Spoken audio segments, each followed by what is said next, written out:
Hello and welcome to Eagle Talk. I'm Bart Snyder. And I'm Shay Gauthier. We have some breaking news for you this week. Brockport football star Freddie June Jr. has announced his college decision, and it's a place not too far away.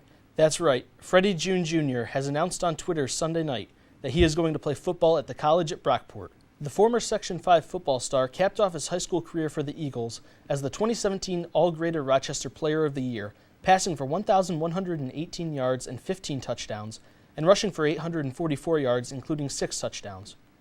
In last year's Section 5 title game played right here at the college at Brockport, June Jr. had 2 touchdowns in that game, including the game-winning rushing touchdown with 3 seconds left for Irondequoit. No word yet on if he will play in the first game at Hobart in September. It's pretty exciting that he's coming here. Big asset for Brockport's football team. Yeah, absolutely. I mean, we've been talking about him since day one pretty much this whole year, so I think it's really cool that he is committed here for sure. Could be a very big piece for the offense this coming season. Absolutely. Now we head to the Blue Cross Arena for some playoff hockey action. The Rochester Americans started their quest for the Calder Cup Friday night as they took on the Toronto Marlies at home in the first of a best-of-5 series. In the first period, a loose puck in front of the net gives Rochester a chance to score. However, Dalton Smith is unable to find the back of the net. Later on in the period, Remy Ellie also has a chance to score on a 3-on-2 rush, but his shot is smothered by the Toronto goalie. The game remains scoreless through the first period. However, less than 3 minutes into the second, Nick Baptiste is able to corral a rebound and give the Marlies a 1-0 lead. With just over 5 minutes left in the second, the Marlies strike again.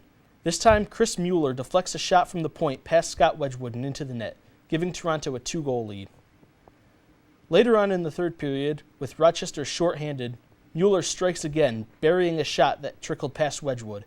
Toronto would also tally a shorthanded goal just minutes later to give them a 4-goal lead.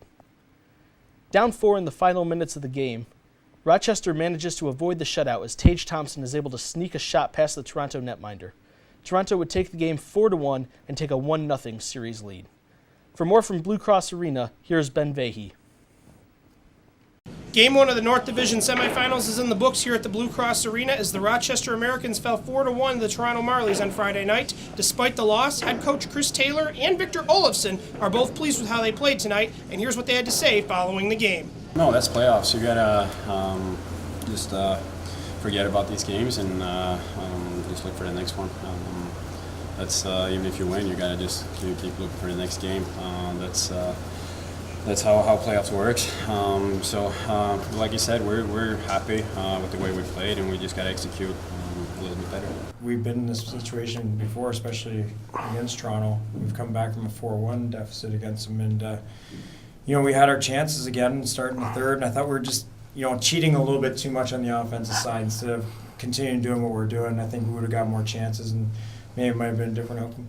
Next up for the Amerks, they play on Easter Sunday for Game 2 against the same Toronto Marlies team at 3:05 p.m. here at the Blue Cross Arena, and then Game 3 will be in Toronto on Wednesday, April 24th. From the Blue Cross Arena in Rochester, Ben Vahey, Talon TV Sports. The series continued on Easter Sunday as the Amerks again hosted the Toronto Marlies. Rochester looking to even the series. The first period was scoreless, so we jump right into the second.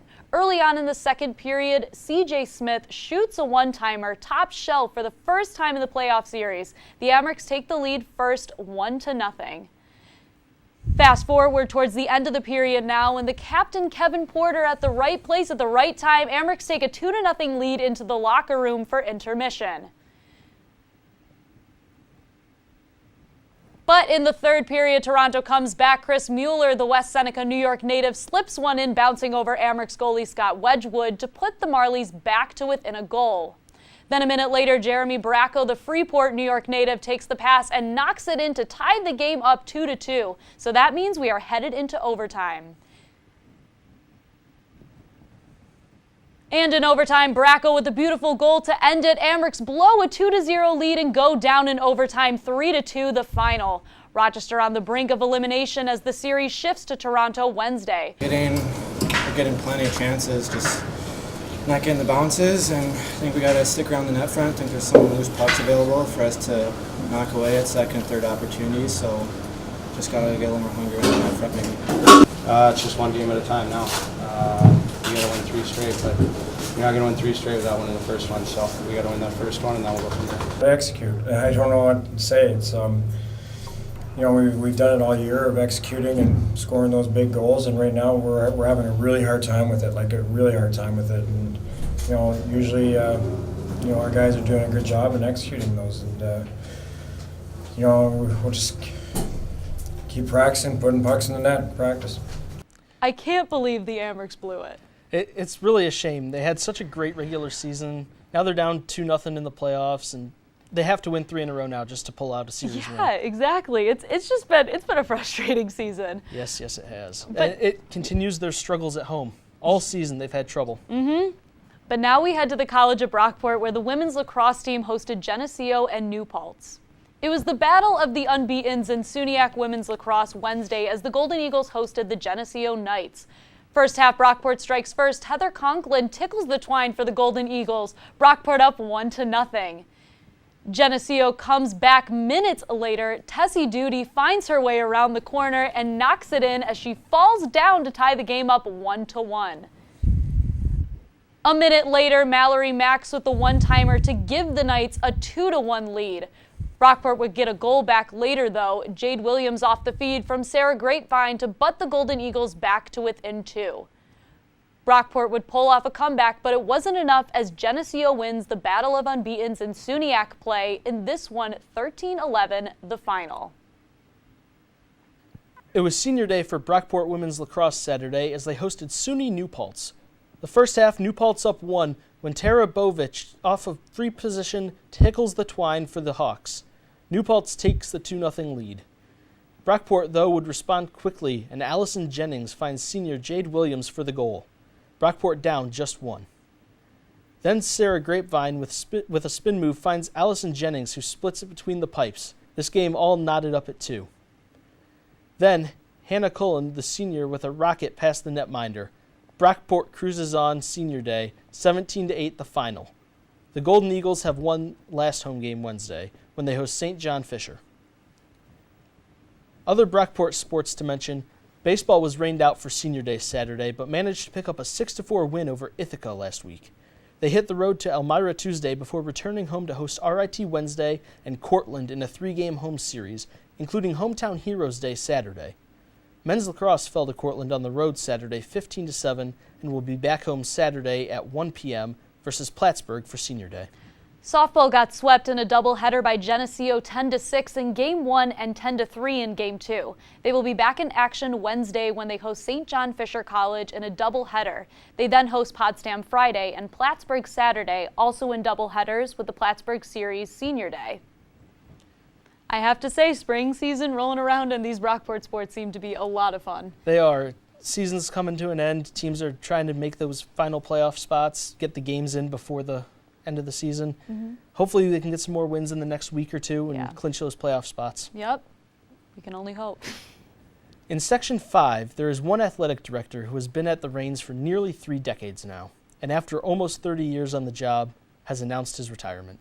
Spencerport Athletic Director John Pelin is retiring at the end of the 2018-19 school year. Sports Director Ben Vahey has the story.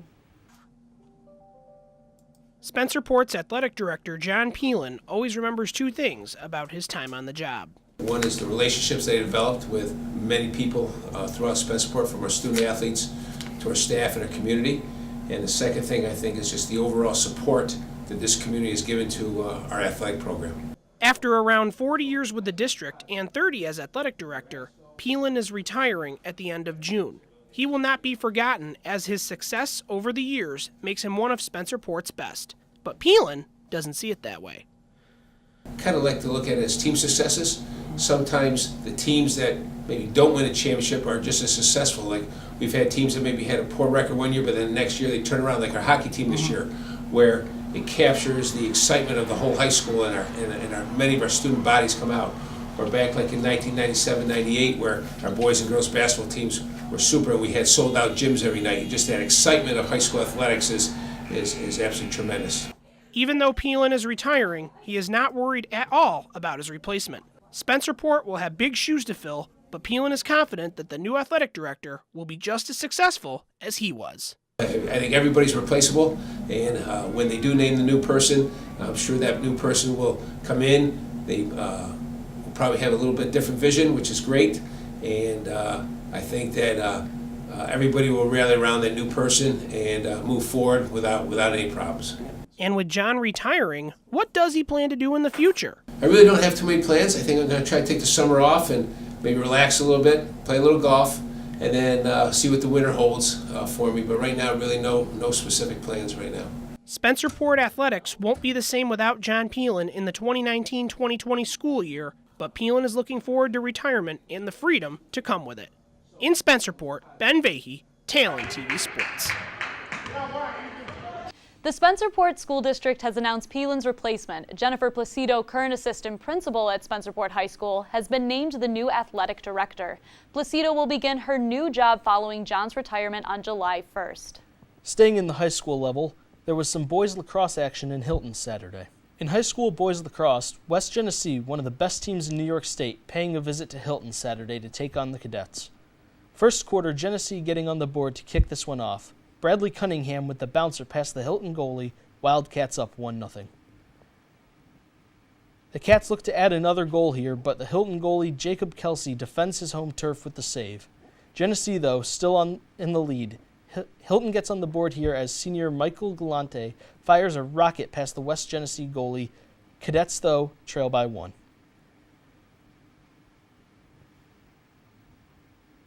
Then it's Max Rosa for West Genny. The Syracuse University commit fires a rocket past Kelsey. Wildcats up by 2 at the end of the quarter. Galante tries to keep Hilton alive on this one. Here he scores on a bouncing ball. Cadets back to within 1. But West Genesee, they're just too much for Hilton to handle. Rosa again with the one-timer into the back of the net. West Genesee takes down Hilton 11-8, the final. One other thing to mention, RIT has signed head coach Wayne Wilson to a contract extension through the 2024-2025 season. Wilson just wrapped up his 20th season at RIT and has an overall record of 366, 254, and 67. RIT finished the 2018-19 season with a record of 17, 17, and 4, losing to Niagara 1-0 in the Atlantic Hockey semifinals. Well, that's all the time we have for Eagle Talk. For all your action in Brockport and Section 5 sports, and of course the Rochester Americans in the playoffs, stay with us. We've got you covered. Until next time, I'm Shay Gauthier. And I'm Bart Snyder. Thanks for watching.